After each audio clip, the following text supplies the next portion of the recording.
Katt Williams has stirred up intense conversation by claiming that Hollywood hides far more than it shows, raising concerns about how Diddy handles his family life and suggesting that a young woman may be publicly presented in a way that doesn't reflect the full truth. While these claims remain unverified, the situation has sparked serious debate, with many calling for clarity and accountability as the spotlight grows brighter on the industry's hidden dynamics. The video that we shared and talked about together. Eva Baroni Combs, yes, it was breaking news. Diddy adopted a white child. I was on the streets, and then Papa Combs.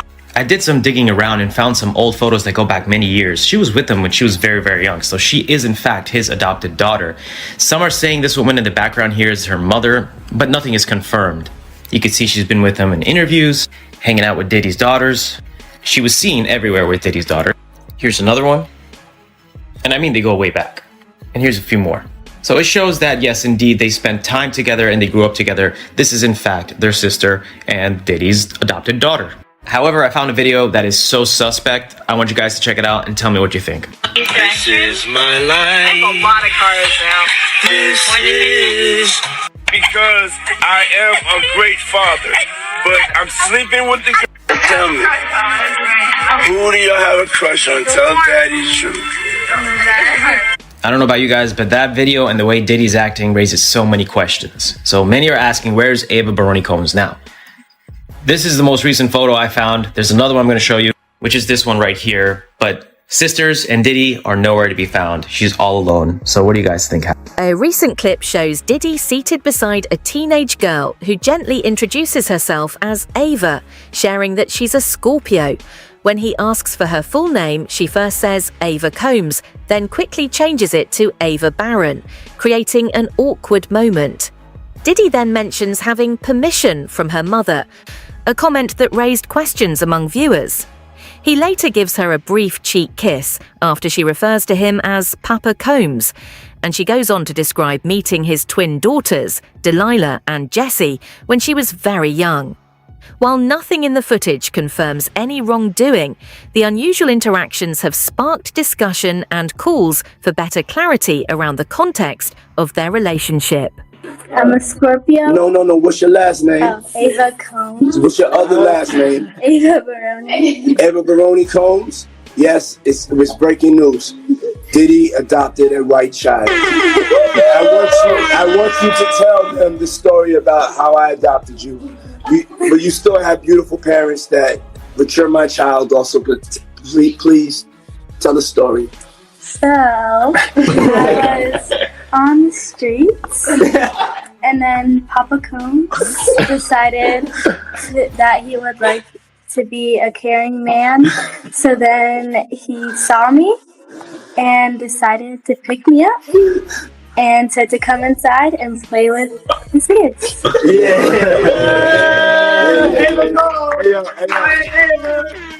Hey, Ava, that's like a little bit like borderline suspect. I don't want nobody, we want to get it clear. I adopted you like Madonna adopted kids and everybody else adopted kids, Charlize Theron, everybody that's ever adopted Sandra Bullock.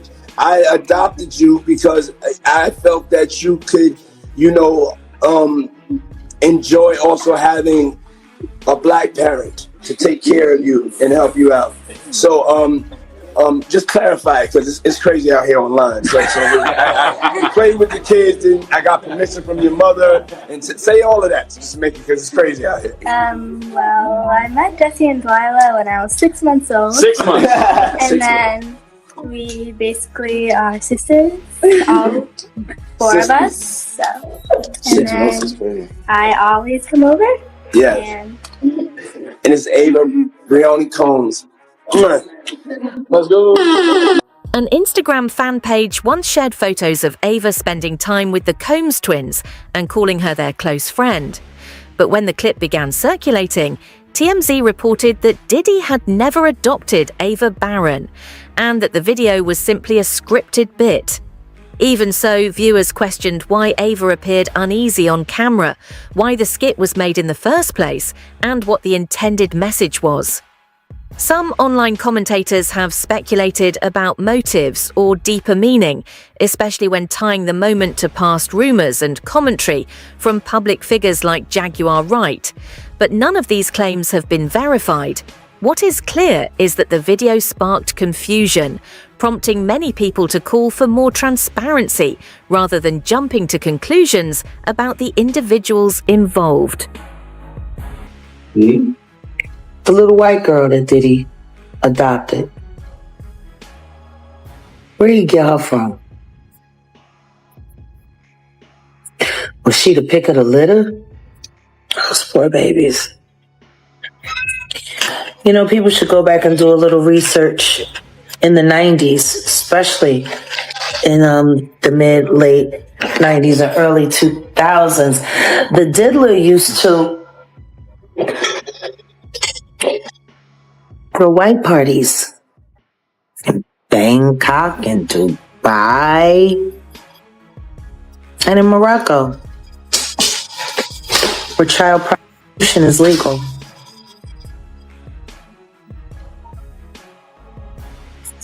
He's been snatching up little kids for decades.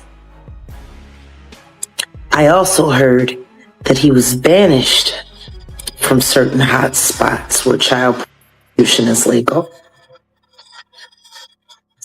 for his abuse.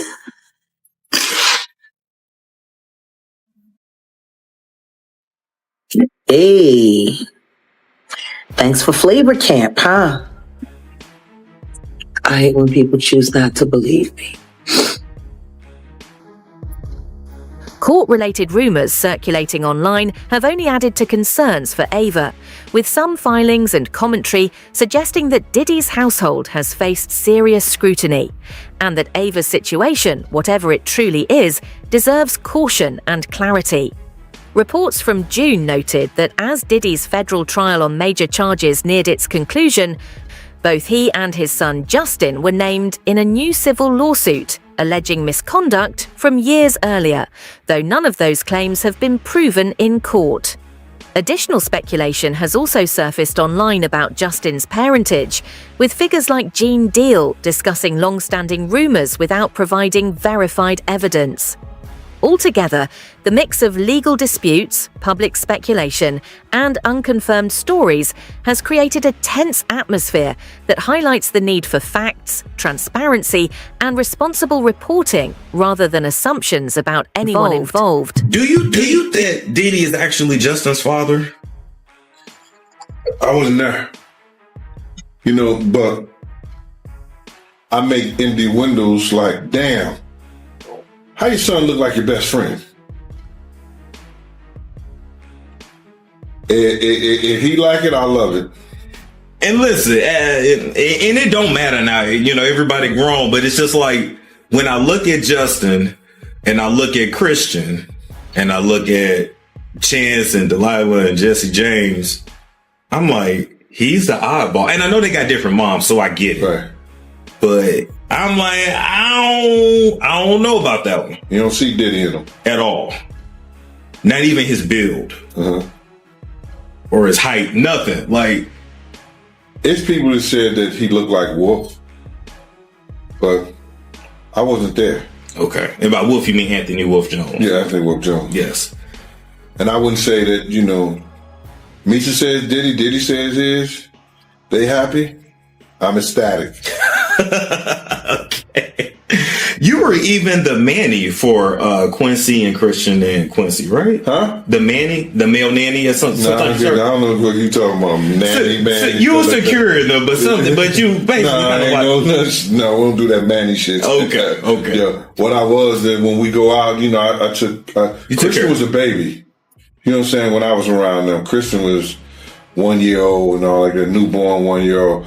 But badass Quincy and Quincy was bad. Okay. Yeah, and Justin, you know, Misha would tie his ass up, so he wouldn't try, because all I had to do is say, yo, Misha, Justin is acting up. And she was like, yo, put him on the phone or say something. Misha wasn't playing that. Okay. But Justin got away with, Quincy get away with murder because Kim was overcompensating for him. You see Some online commentators have questioned why, if long-standing rumors about Justin's parentage were true, his alleged biological father, Wolf Jones, was never in the picture, pointing to the fact that Wolf tragically died in a shootout years ago.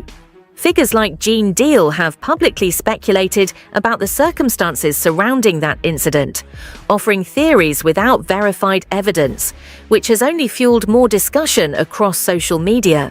While these narratives often grow more dramatic as they spread, the reality is that none of these claims have been proven, and the situation underscores how quickly speculation can overshadow facts when high-profile names are involved. Open the door to Bad Boy and BMF down at Atlanta. That all came from Wolf. So I guess he wanted to move on and he needed his money, I guess, that he put up, or, Wolf said it was $300,000. I heard from a couple other people it was probably a little bit more than that.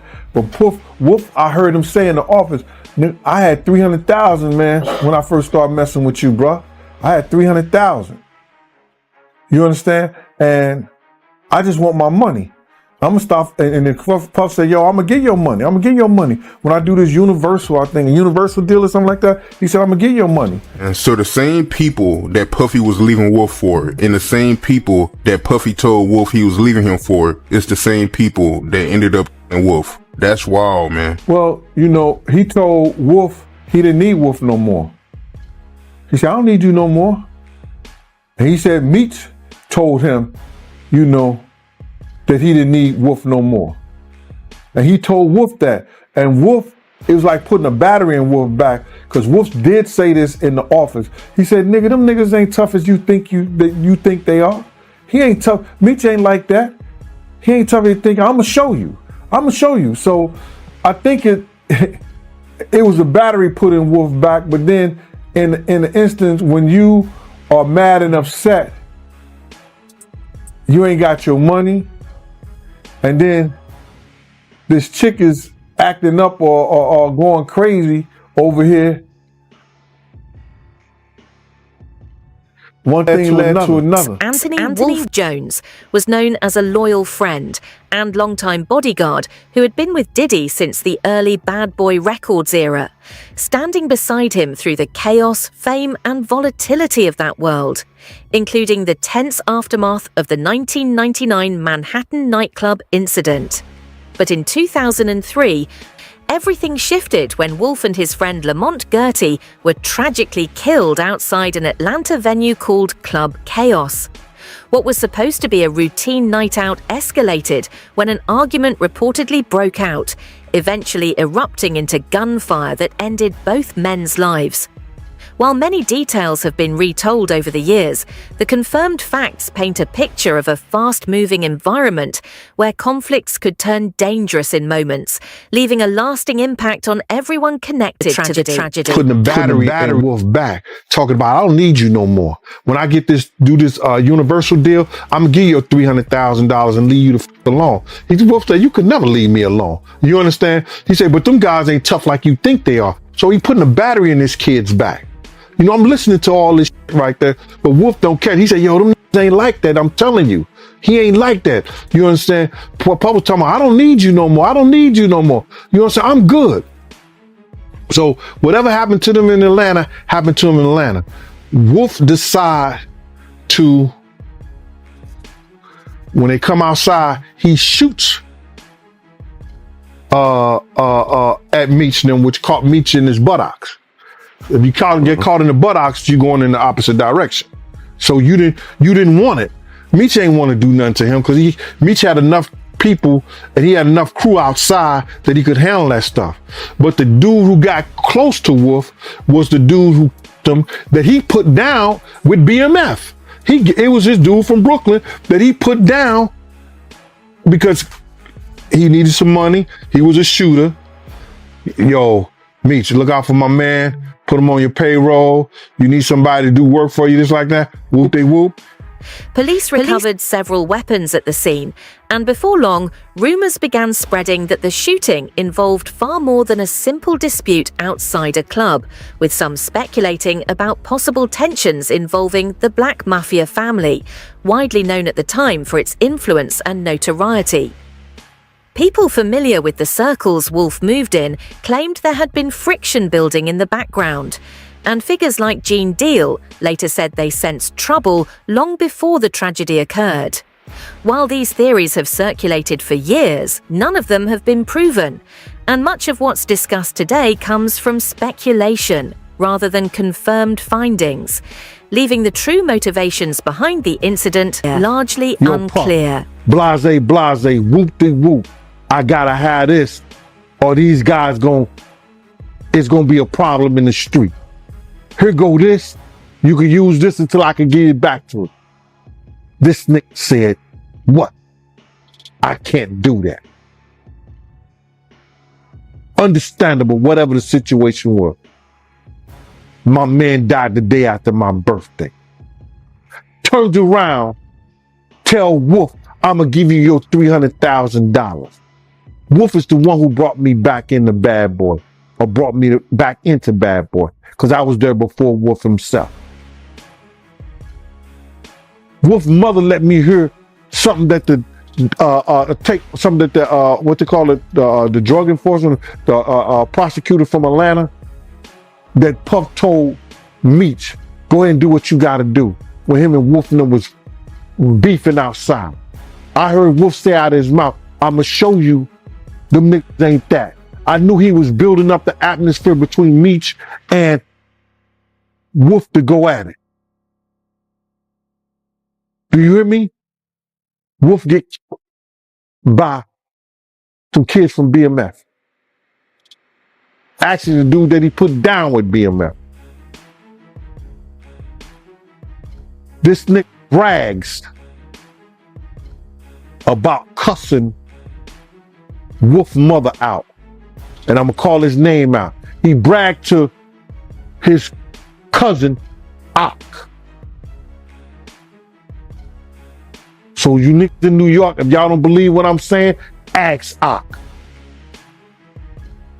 If Wolf was alive, the way he loved his mother, we wouldn't be talking about Diddy today. After Wolf's death, many people close to the situation described a lingering sense of unease, and conversations in those circles suggested that some felt the aftermath lacked the level of acknowledgement or respect they believed Wolf's loyalty should have earned. Gene Deal, in particular, later expressed frustration about what he viewed as an imbalance in loyalty and recognition, though these reactions reflect personal perspectives rather than verified facts.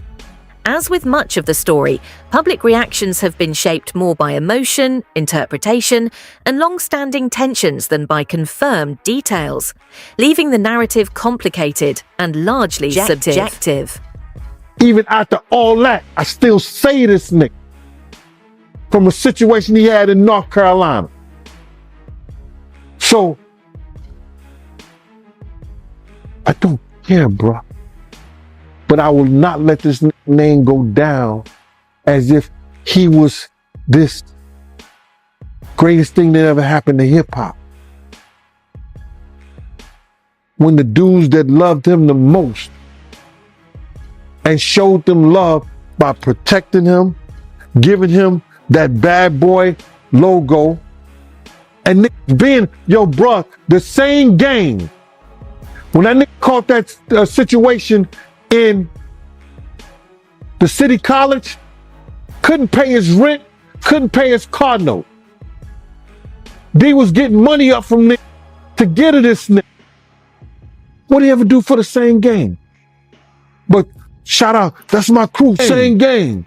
According to Gene Deal's personal account, the man he believed had helped shape Bad Boy's image and guarded Diddy through the rise to fame seemed, in his view, to fade into the background after his passing. Gene often spoke about the human reality behind the bright lights, men who, in his telling, had taken risks, endured hardship, and sacrificed pieces of their lives while supporting that world. He emphasized that his feelings weren't rooted in resentment, but in remorse, saying that what he had hoped for wasn't money or recognition, but a simple acknowledgement of the people whose lives were affected along the way. Now, if people gotta say all this, yo, Gene Deal don't get a life. What was you doing? What was you doing, bruh? What was you doing before YouTube? I taught high school. I was a high school substitute teacher. I was an investigator for child abuse. I worked for the Department of Juvenile Justice. I was a parole officer for 27 years. I worked for Elite Investigation for 10 years. I worked for Sue's Rendezvous for 10 years. What was my doing before YouTube? Get a life? Always had a life. Always had a good life because I got up. I was willing to shovel shit for a living.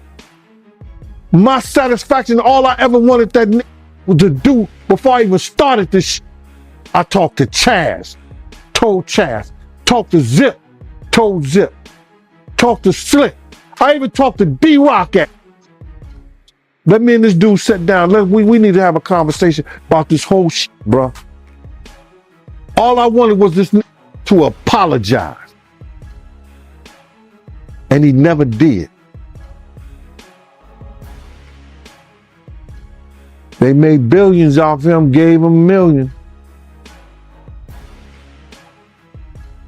Now, his dollar ain't gonna make a cent. So far, the narrative online has been a tangle of dramatic claims and speculation. Diddy supposedly taking in a young girl, who some viewers have suggested seemed uncomfortable. Questions about Justin's parentage and the tragic death of his alleged biological father. And additional rumors, like Danny Boy's past comment about seeing Justin's mother with Suge Knight while caring for him.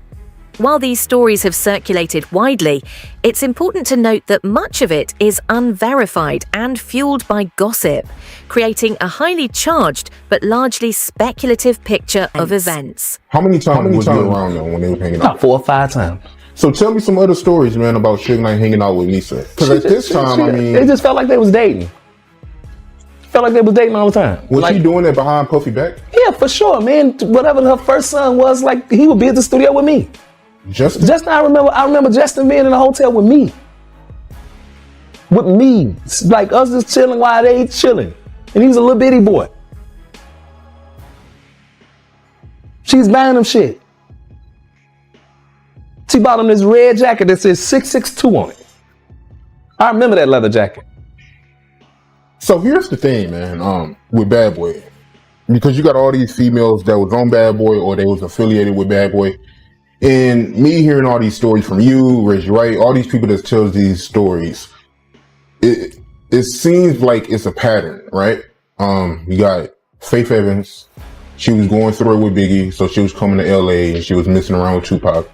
Misa, I'm assuming that she probably most likely wasn't saying eye to eye with Puffy, so she was messing around with Suge Knight. She would come to LA and mess around with Suge Knight. And Mary J. Blige. She wasn't on Bad Boy, but she was heavily affiliated with him.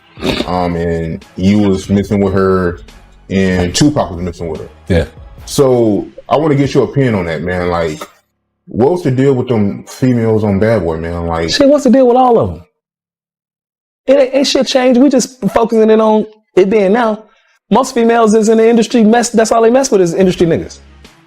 But they messing with Shaw, and it was well known that it was friction between Death Row and Bad Boy. It's most of it the same shit. It's just Death Row and Bad Boy was the biggest at it. That's like trifling. I mean, it is. But it's look how many of these trifling people making babies with, you know. I mean, ain't that?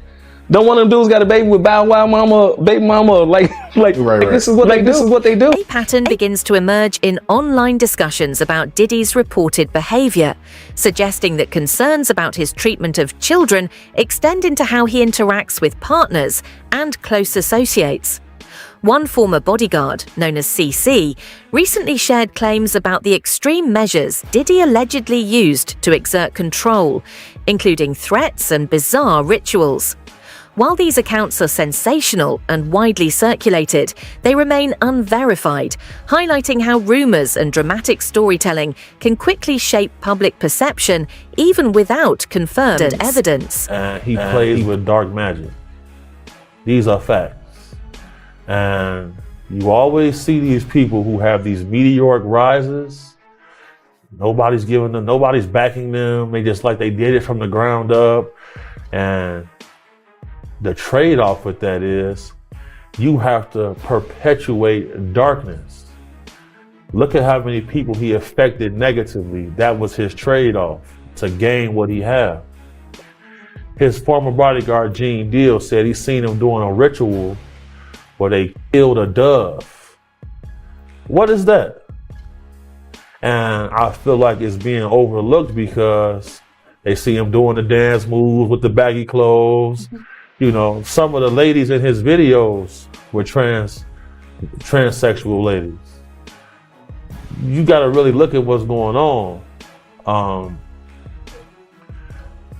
I've been around him a couple of times. Don't like the guy. And I know a lot of other people who he's done weird things to. And there are several men who have reached out to me telling me that they got their cakes took, basically. They got diddled. I can show you that. Matter of fact, I'll show you this right now. So when you're getting all of these calls about somebody, you're going to grow some disdain for them. Watch this.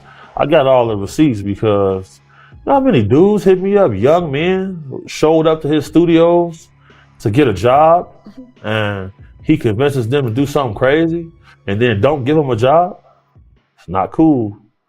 There we go. I'm gonna pull it up. Over the years, CC has recounted hearing numerous sensational claims linking Diddy to some of the most infamous events in entertainment history. From Kim Porter's death to Tupac Shakur's shooting, and even rumors involving other high-profile celebrities. He has asserted that some of these connections were investigated or acknowledged by authorities, though none of these claims have been independently verified.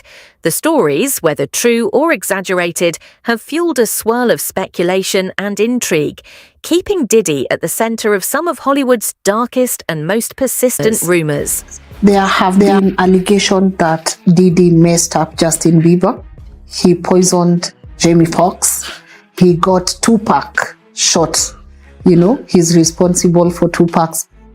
He is. What? Any truth in that? The FBI confirmed that already. Yeah. It is. That's the truth. Dwayne Keith Davis is in a Las Vegas jail right now because Diddy told them, if y'all kill Tupac, I got $1 million for you. Eric Von Zip stole the money. That's a fact. FBI confirmed that. Jamie Foxx? Jamie Foxx said out of his mouth, his partner handed him an Advil and he woke up 22 days later. That's what he said. And we was at his Netflix screener. He blamed it on Diddy there. Seen it. Why is Jamie Foxx having naked basketball games at his house with all men? I'm just trying to see what's going on. These things, that's what's taking place. All them dudes is zesty. Bieber? The man almost cried in the interview. Now look, I'm gonna show you this. I done seen Bieber several times, and I'll show you. Cause like some of my clients will have me take their nephews and all the kids to these concerts. So this is one group right here. Oh, disappeared. There you go. So that's one group right there. Yeah. I would be with them.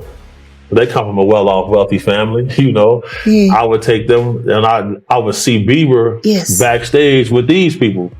And I remember Bieber when he was younger. Yeah. He was a lot more vibrant. Now, you see the man almost cry in the interview. Diddy said out his mouth, Justin Bieber is somewhere right now in the house doing things we can't talk about. Nobody questions it because he's a rapper, I guess. Regardless of the veracity of those claims, one point CC emphasizes is clear. In his view, Hollywood operates through a strict system of power, silence, and control, where influence often outweighs transparency and the truth is frequently obscured behind layers of secrecy.